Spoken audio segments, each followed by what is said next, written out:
హుసేన్ గారు గట్టిగా క్లాప్స్ కొడదాం. వారు ఎందుకు వచ్చారో ఎలా వచ్చారో తెలియదు. మూలికల కోసం వచ్చారు మన ప్రకృతి వ్యాలీకి.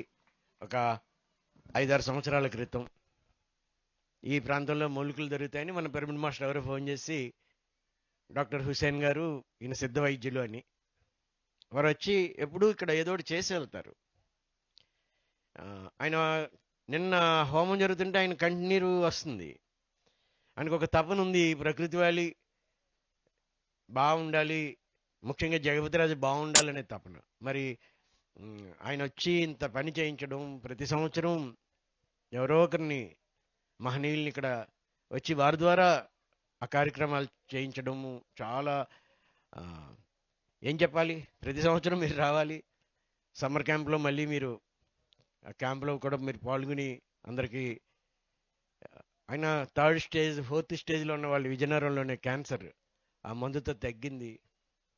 ఎన్నో ఎన్నో దీర్ఘవ్యాధులకి తగ్గించే గొప్ప సిద్ధ వైద్యులు. మంచి మెడిసిన్ ఉంటుంది. ఆయన ఏమీ ఆశించరు.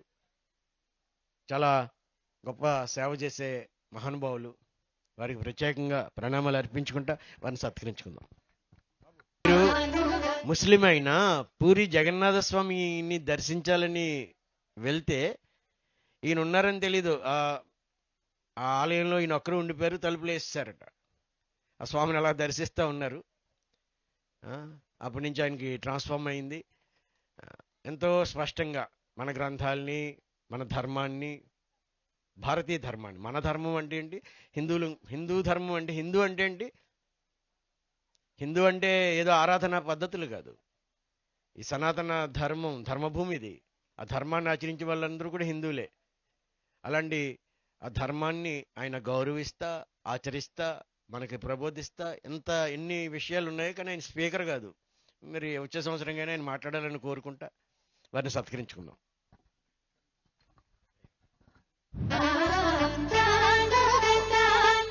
నేను మాట్లాడతానండి. ఎప్పుడైతే ఇక్కడ ప్రకృతి వ్యాలీలో 520 అడుగుల క్షేత్రం ఏర్పడుతుందో ఆ రోజు తప్పకుండా మాట్లాడతాను.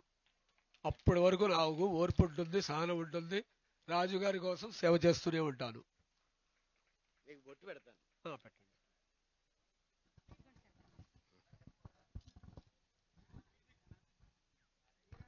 మ్యూజిక్